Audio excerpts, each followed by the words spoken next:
الى نواف، تمريره خاطئه اخرى، بينيه سريعه لسعود حمود، ينتظر مساندة الزملاء. سعود كان بامكانه الانطلاق تجاه المرمى بشكل اسرع، الكره الى والهمسن يحاول التقدم للامام، وسط تغطيه ايضا من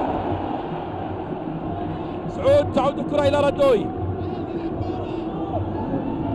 لاحمد علي، سيطر عليه احمد علي، لعبها على اليمين، بينيه هلالي الان محاوله للتقدم.